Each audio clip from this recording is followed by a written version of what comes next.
Hello friend, welcome to my YouTube channel. इस channel पर हम एम्प्लॉयबिलिटी स्किल्स जो पेपर होने वाला है 9 अक्टूबर को, उसके एमसीक्यू सीरीज़ कंप्लीट कर रहे हैं। मैंने 200 क्वेश्चन इससे पहले वाली वीडियोस में कंप्लीट कराए, आप लोग सभी उसे देख लीजिए। और इस वीडियो में हम 200 क्वेश्चन से आगे के क्वेश्चन कंप्लीट कर रहे हैं। फ्रेंड्स, मैं आपसे ये बोलना चाहती हूँ कि अगर आपको मेरा वीडियो पसंद आता है तो प्लीज़ आप इसको लाइक, शेयर एंड सब्सक्राइब करें। और अगर कुछ और सुधार चाहते हैं तो आप कमेंट करके इसमें ज़रूर बताइए कि आपको किस टाइप के और वीडियोस चाहिए, ताकि मैं उस पर भी आपके लिए वीडियोस ला सकूं।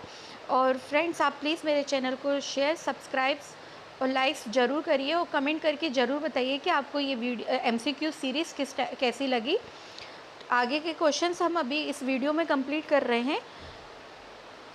ठीक है, अब मैं क्वेश्चन जो कुछ ब्लर आपको अगर दिख रहा है तो आप मेरे कुछ वीडियोस में क्या है, कुछ ब्लर टाइप का आ रहा है, क्योंकि ये स्कैन करना पड़ता है तो कुछ कभी कभार ब्लर हो जाते हैं। तो आप, मैं जब बोल रही हूँ तो उसको आप सुनिएगा, तो उससे आपको क्लियर हो जाएगा कि क्या लिखा है। एक व्यक्ति जो हमारे साथ काम करता है वो क्या कहलाता है? जो व्यक्ति हमारे साथ काम करते हैं उनको हम सहकर्मी कहते हैं। राय अपने कार्यस्थल के बारे में एक साक्षात्कार प्रश्न का उत्तर दे रहा है। जो राय एक व्यक्ति के बारे में बात करी जा रही है, जो राय है वो अपने कार्यस्थल के बारे में एक इंटरव्यू में प्रश्न का उत्तर दे रहा है। टीम के मौजूद साथियों से वे खुश नहीं था। जहाँ वो काम करता था वहाँ के टीम के मौजूद जो साथी थे उनसे वो खुश नहीं थे, तो उसे क्या निर्देशित करना चाहिए? उसे हाँ करना चाहिए। मतलब क्वेश्चन पूछा गया है कि आप टीम के साथ मौजूद साथियों से खुश थे या नहीं थे, और वो नहीं था खुश, तो उसे नहीं बोलना चाहिए। इसके बाद 205 क्वेश्चन है। रयान अपने कमरे में रयान अपने काम के बारे में एचआर से बात करना चाहता है। उसे अपनी नौकरी का नाम, कार्यस्थान और निर्देशित करना चाहिए। देखो, उस जो एक रयान एक है, वो किसी कंपनी में काम करता होगा, वो वहाँ के एचआर से वो अपने काम के बारे में बात करना चाहता है। तो उसे अपनी नौकरी का नाम, कार्यस्थान और क्या चीज़ निर्देशित करनी चाहिए, तो उसे बताना चाहिए नाम और कार्यस्थान के साथ साथ उन्हें उनकी जिम्मेदारी के बारे में भी कुछ जानकारी, जो उनकी जिम्मेदारी है उनकी कुछ जानकारी भी देनी चाहिए। तो इसका जो आंसर है वो डी आंसर सही है। अधिकांश सरकारी नौकरी कॉल प्रारूप होती है। जो गवर्नमेंट जॉब जो रहती हैं वो ज़्यादातर क्या पेपर के प्रारूप में होती हैं। ठीक है, तो इसका सही आंसर ए है। एक परिचय पत्र है। एक परिचय पत्र क्या है? देखो, ईमेल परिचय पत्र नहीं कहलाता है, और अगर आप लेटर भी लिखते हैं तो वो भी आपका परिचय पत्र नहीं कहलाता। लेकिन अगर आप कवर लेटर लिखते हैं तो कवर लेटर कहीं ना कहीं आपका परिचय पत्र कहलाता है। तो इसका सही आंसर बी है। जब आप किसी कंपनी के लिए काम करने में रुचि रखते हैं तो आप पत्र लिखेंगे। देखो, आवेदन पत्र नहीं लिखेंगे। जब आप किसी काम में, जो आप किसी कंपनी में काम करने की रुचि रखते हैं, तो अगर आप उसके लिए पत्र लिखेंगे तो कई लोग इसमें आवेदन पत्र लिख देंगे, पर आवेदन पत्र इसका सही आंसर नहीं है। इसका आंसर है पूर्वेक्षण पत्र। ठीक है, पूर्वेक्षण पत्र मतलब काम से पहले लिखने वाला जो पत्र है वो पूर्वेक्षण पत्र है। मतलब आप किसी कंपनी में रुचि रख रहे हैं और आप उसके लिए पत्र लिख रहे हैं, उसे पूर्वेक्षण बोला जाएगा। तो सही आंसर इसका डी है। लता के चाचा उस कंपनी में काम करते हैं जहां उसने नौकरी के लिए आवेदन किया। लता एक लड़की है, उसके चाचा जिस कंपनी में काम करते हैं उसने उसी कंपनी में आवेदन किया है नौकरी के लिए। वे उसे अपने कर्मचारियों का विवरण देता है। लता किस प्रकार का कवर लेटर लिखेगी? देखो, लता अपने चाचा के थ्रू जा रही है, तो वो रेफरल जो कवर लेटर है वो लिखेगी। तो इसका सही आंसर ए है। शिल्पा एक नौकरी के लिए ऑनलाइन आवेदन कर रही है। वह अपना आवेदन ईमेल द्वारा भेजती है। नियोक्ता के लिए उसका ईमेल ढूंढना आसान बनाने के लिए उसे विषय पंक्ति में क्या उल्लेख करना चाहिए? देखो, शिल्पा एक लड़की है, उसने एक ऑनलाइन आवेदन किया है नौकरी के लिए, किसी कंपनी में उसने ऑनलाइन आवेदन किया है। ऑनलाइन आवेदन किया है मतलब कि उसने ईमेल के थ्रू ऑनलाइन आवेदन किया है। तो उसको ईमेल के सब्जेक्ट में ऐसा क्या लिखना चाहिए कि जिससे नियोक्ता जो कि हायर कर रहे हैं उन्हें क्लियर हो जाए कि ये शिल्पा का आवेदन है। तो उसको सब्जेक्ट में शिल्पा और नौकरी की स्थिति लिखनी चाहिए। बी आंसर इसका सही है। तभी तो पता चलेगा कि ये शिल्पा का आवेदन है और किस नौकरी के लिए उसने आवेदन किया है। तो सब्जेक्ट में उसे ये मेंशन करना पड़ेगा। नेक्स्ट, अगर कोई कंप्यूटर और इंटरनेट का इस्तेमाल आराम से कर सकता है तो इसे साक्षरता कहा जाता है। देखो, अगर आपको कंप्यूटर और इंटरनेट का इस्तेमाल करना अच्छे से आता है तो आप डिजिटल रूप से लिटरेसी डिजिटल रूप से साक्षरता आपके पास है, इसको डिजिटल साक्षरता कहा जाएगा। बी आंसर सही है। निम्नलिखित में से किस कार्य में हमें डिजिटल साक्षरता की आवश्यकता होती है? तो देखो, अगर आप ऑनलाइन जानकारी ढूंढते हैं तो आप ऑनलाइन वर्क अगर करते हो तो आपको डिजिटल साक्षरता ज़रूरी है। ठीक है, अगर आप बायोडेटा बनाते हैं तो उसमें भी आपको डिजिटल साक्षरता अगर आपको आती है तो ही आप बायोडेटा बना पाएंगे, खुद बना पाएंगे, है ना। ईमेल के माध्यम से संचार करना भी आपको डिजिटल साक्षरता होनी चाहिए। तो इसका सही आंसर डी है, उपरोक्त सभी। निम्नलिखित में से कौन सा कार्य इंटरनेट की सहायता के बिना किया जा सकता है? तो खाना बनाना आप इंटरनेट के सहायता के बिना भी कर सकते हैं, उसमें इंटरनेट की ज़रूरत नहीं पड़ती। अगर लेकिन आप ऑनलाइन नौकरियां खोजेंगे तो आपको इंटरनेट की आवश्यकता ज़रूर पड़ेगी। अगर आप वीडियो देखते हैं तो भी आपको इंटरनेट की ज़रूरत पड़ेगी, और एक डिजिटल बायोडेटा बनाते हैं तो उसमें भी आपको इंटरनेट की ज़रूरत पड़ेगी।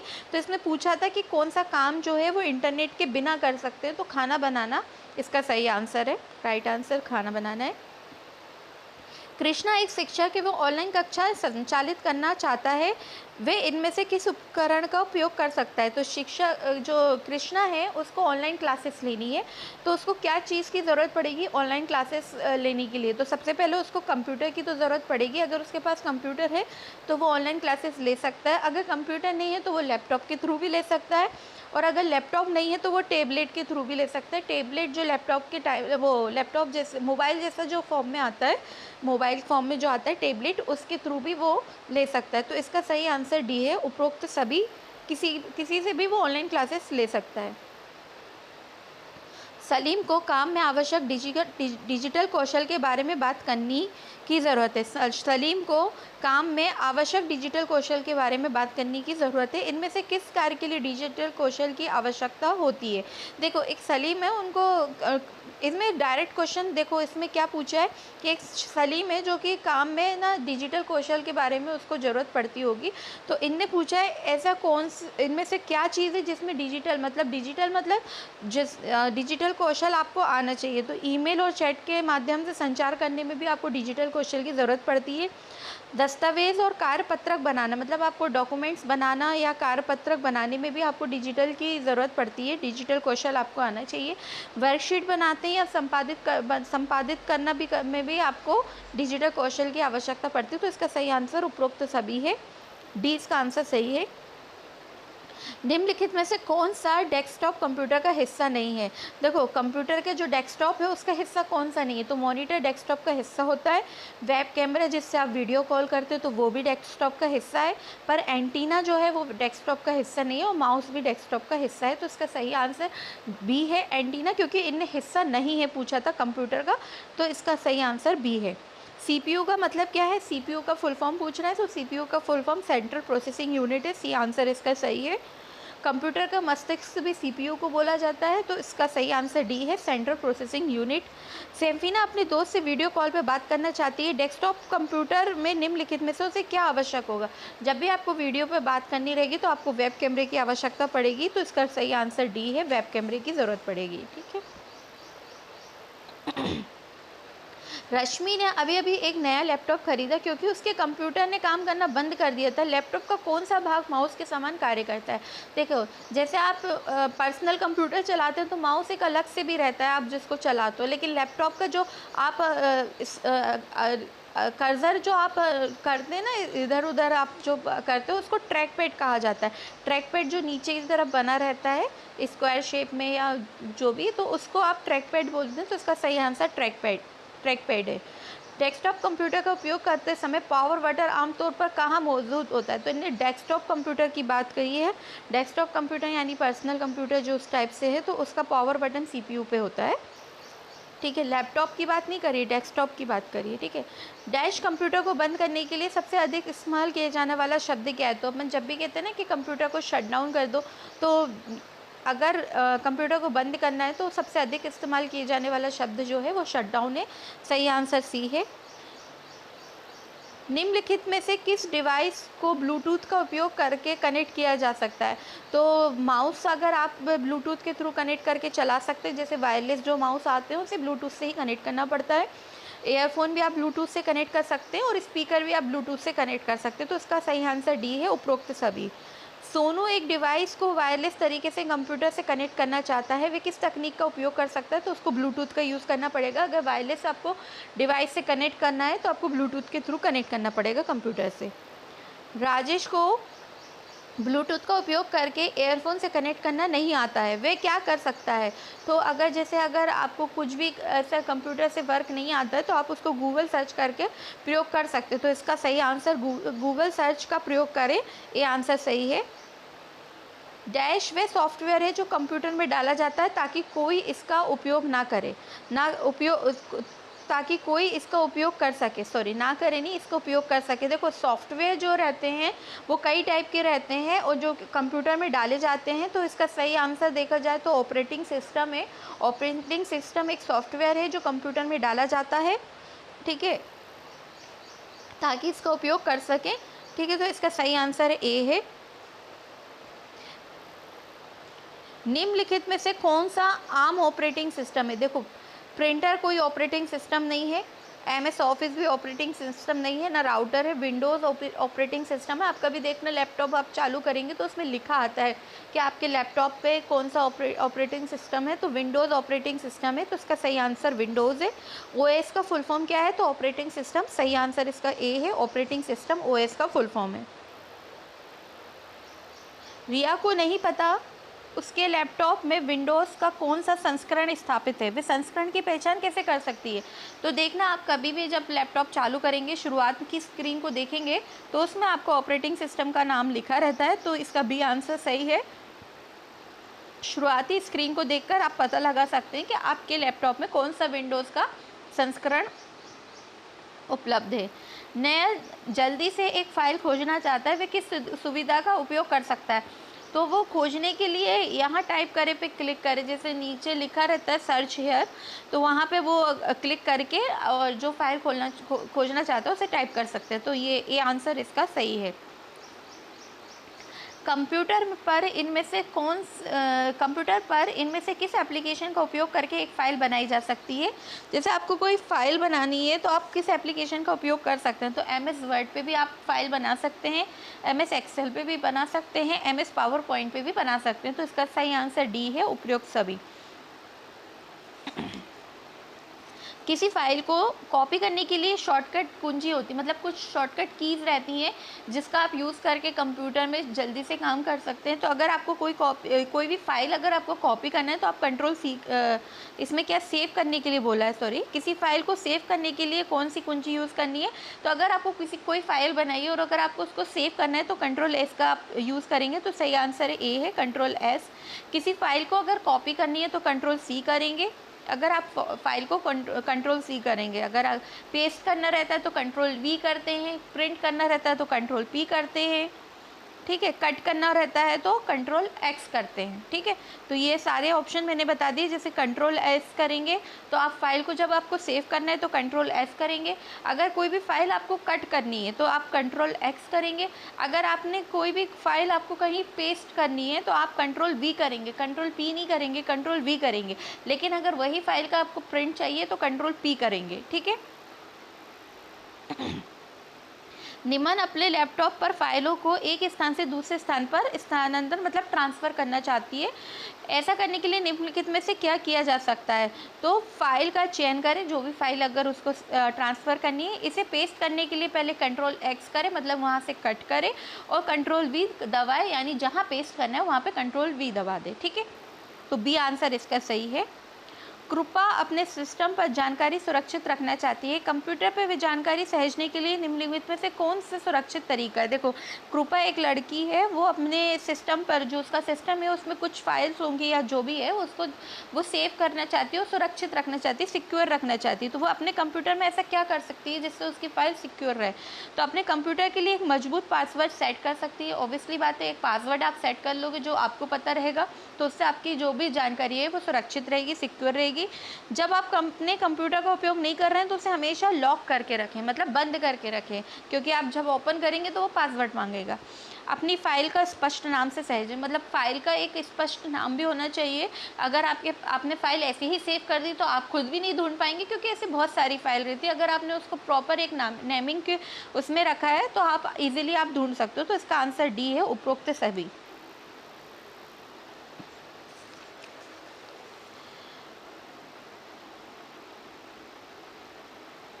टैक्स, ये टैक्स लिखा है TEXT, टैक्स है ना। टैक्स को बोल्ड करने के लिए इनमें से कौन सी शॉर्टकट की? अगर आपको जैसे टैक्स आप लिख रहे हो, कोई भी चीज़ आप टाइप कर रहे हो और आपको उसको बोल्ड करना है, बोल्ड मतलब कि बहुत डार्क टाइप का दिखने लगता है, अगर उसको वो बोल्ड करना है तो आप कौन सी शॉर्टकट की आप यूज़ करेंगे? तो मैं बता दूँ, इसमें Ctrl+B शॉर्टकट की है। बी आंसर इसका सही है। Ctrl+B आपको दबाना पड़ेगा। तो आपके जो भी आप पहले उसको सिलेक्ट करेंगे, जिस चीज़ को आपको बोल्ड करना है, और Ctrl+B दबाएंगे तो वो बोल्ड हो जाएगा। डैश एक बैंड है जो MS वर्ड स्क्रीन के शीर्ष पर होगी। देखो, मेन्यू बार रहता है MS वर्ड की स्क्रीन के ऊपर, सबसे पहले मेन्यू बार रहता है, तो इसका ए आंसर सही है। टैब पृष्ठ के प्रकार चित्र या प्रदर्शित को बदलने में मदद करता है। तो जो लेआउट रहता है, लेआउट आपको, ये इसका सही आंसर यही है। ये एक टाइप का प्रकार है जो कि आपके जो भी चित्र है उसको बदलने में मदद करता है। तो इसका सही आंसर लेआउट है, ए। जोसेफ शब्दों के अक्षरों को एक तरफ झुकाना चाहता है, इनमें से कौन सा विकल्प इस्तेमाल करना चाहिए? देखो, आप जब भी कंप्यूटर पे लिखते हैं तो आपको अगर थोड़े से एक तरफ झुके हुए शब्द चाहिए तो आप उसमें कौन से विकल्प का इस्तेमाल करेंगे? तो उसको इटैलिक बोलते हैं। बी इसका आंसर सही है।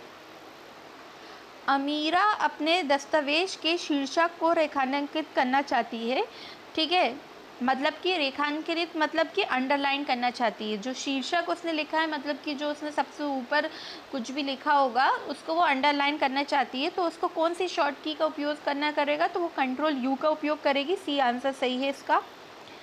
MS वर्ड में आप अलग से दिखने के लिए दस्तावेज में टेक्स्ट को बदल सकते हैं। इस प्रक्रिया को क्या कहा जाता है? जैसे MS वर्ड आप यूज़ कर रहे हैं और अलग से आपको कोई दस्तावेज दिखाना है तो उसमें आप किस चीज़ का उपयोग कर सकते हैं? तो आप फॉर्मेटिंग का उपयोग कर सकते हैं। फॉर्मेटिंग एक ऑप्शन आता है, उसका उपयोग करके आप उसको दस्तावेज को के टेक्स्ट जो है उसको बदल सकते हैं। जो भी डॉक्यूमेंट्स है उसके टेक्स्ट जो भी आपने लिखा है उसको बदल सकते हैं फॉर्मेटिंग के थ्रू। तो इसका आंसर डी है। अंडू की शॉर्ट की क्या है? जैसे अंडू, आप कुछ भी चीज़ टाइप कर रहे हो और आपको लगा कि वो गलत है और आपने उसको मिटा दिया, लेकिन आपको बाद में ऐसा लगता है कि आपका वो सही लिखा था, तो आप वापस से उतना ना टाइप करके Ctrl+Z करेंगे, उसको अंडू बोलते हैं, तो वो वापस से लिखा आ जाएगा। तो अंडू की शॉर्ट की जो है वो Ctrl+Z है। प्रिंट की शॉर्ट की क्या है? जब भी आपको कंप्यूटर पे प्रिंट निकालना रहता है तो उसकी शॉर्ट की Ctrl+P है। जो भी डॉक्यूमेंट्स है आपको प्रिंट निकालना है, उस डॉक्यूमेंट्स के आपको अगर प्रिंट निकालना रहेगा तो आपको Ctrl+P का यूज़ करना पड़ेगा। कृष्ण ने जल्दी ही वाक्य टाइप किया, उसे एहसास हुआ कि पिछला वाक्य सही था। इसे वापस बदलने के लिए वे किस विकल्प का उपयोग कर सकते हैं? इससे पहले भी मैंने बताया कि जब भी आप कोई भी टाइप कर रहे हैं और आपको ऐसा लगता है कि आपने ना पहला वाला सही किया था, अभी वाला गलत है, तो आप Ctrl+Z करेंगे, जिसे अंडू बोला जाता है। उससे आपका वापस से वो टाइप हुआ, वापस सेम एज इट इज़ वो वापस आ जाएगा, आपको दोबारा टाइप करने की ज़रूरत नहीं पड़ेगी। तो इसमें अंडू, सी आंसर सही है।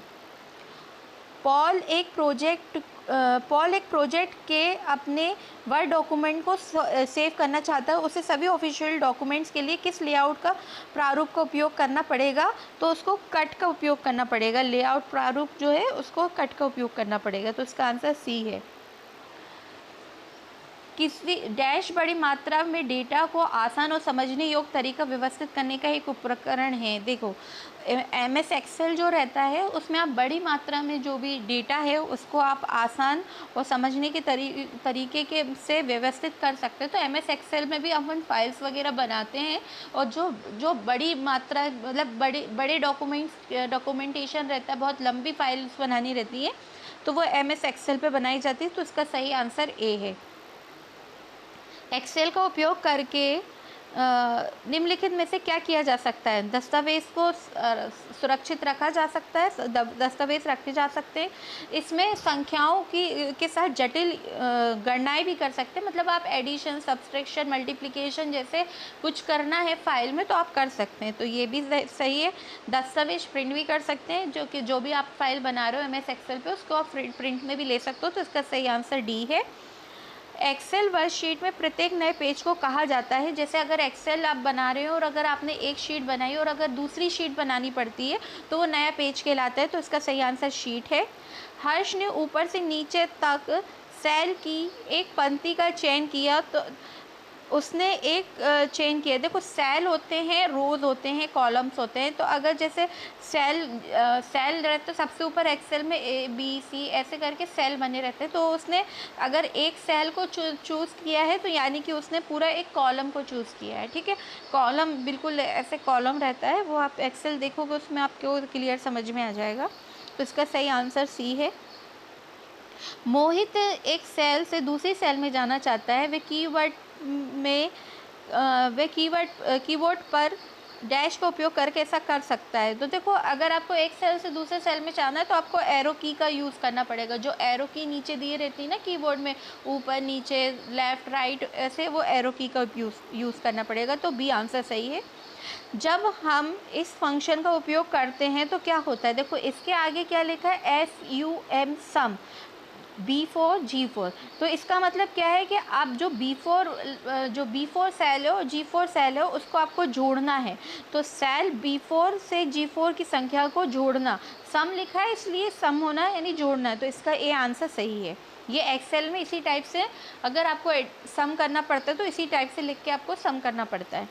जब हम इस फंक्शन का उपयोग करते हैं तो इसका मतलब क्या होता है? देखो अभी देखो इससे पहले के अंदर सम का यहाँ क्या लिखा है, एवरेज, यानी कि औसत गणना करना है, तो ये इसका भी आंसर क्या है, B4 से G4 तक सेल में संख्याओं के औसत की गणना की जा सकती है, तो इसका ए आंसर सही है। निम्नलिखित में से कौन सा ऑटो सम का प्रतीक है? तो ए आंसर सही है। इस टाइप का जो सिंबल रहता है ये ऑटो सम का सिंबल रहता है। बंजा अपनी एक्सेल वर्कबुक को सेव करना चाहती है,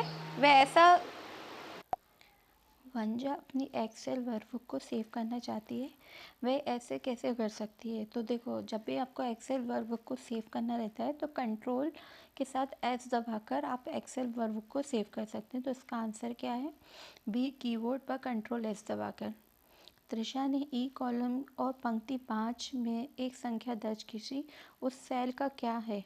देखो जो एक्सेल रहते हैं उसमें से कॉलम दिए रहते हैं, तो उसको अगर आप बोलोगे तो E5 बोलोगे, ये इसका सही आंसर सी है, E5। आपके डिवाइस को इंटरनेट से कनेक्ट करने के लिए निम्नलिखित में से कौन सा तरीका है? अगर आप अपने डिवाइस को इंटरनेट से कनेक्ट करना चाहते हैं तो उसमें आपको किस चीज़ का उपयोग करना पड़ेगा?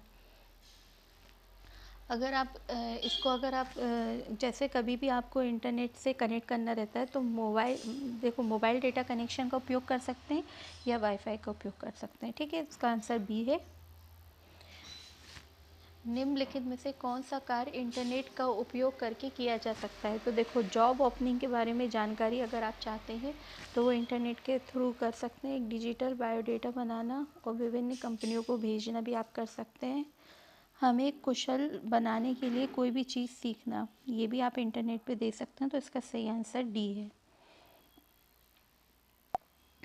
इंटरनेट का उपयोग करने के शीर्ष लाभ निम्नलिखित में से क्या है? अगर आप इंटरनेट का उपयोग कर रहे हैं तो आपको मतलब क्या क्या लाभ मिल सकते हैं? तो संचार की गति, ये भी आपको मिल सकता है, सुरक्षा भी मिल सकती है और जानकारी तक पहुंच भी मिल सकती है, तो इसका आंसर डी है, उपरोक्त सभी। जेरी अन्य उपकरणों पर इंटरनेट तक पहुंचने के लिए मोबाइल डेटा कनेक्शन का उपयोग करना चाहती है, वे किस डिवाइस से डेटा कनेक्ट कर सकती है? देखो जेरी एक लड़की है, वो इंटरनेट तक पहुंचने के लिए मोबाइल डेटा कनेक्शन का यूज़ करना चाहती है, तो वो किसके थ्रू हो सकती है? तो इसका सही आंसर क्या है, टैबलेट के थ्रू वो जो इंटरनेट उपकरण तक पहुंचने के लिए मोबाइल डेटा कनेक्शन का उपयोग कर सकती है। ठीक है, राम वाईफ़ाई कनेक्शन का उपयोग करना चाहता है, निम्नलिखित कथनों में से कौन-सा सही है?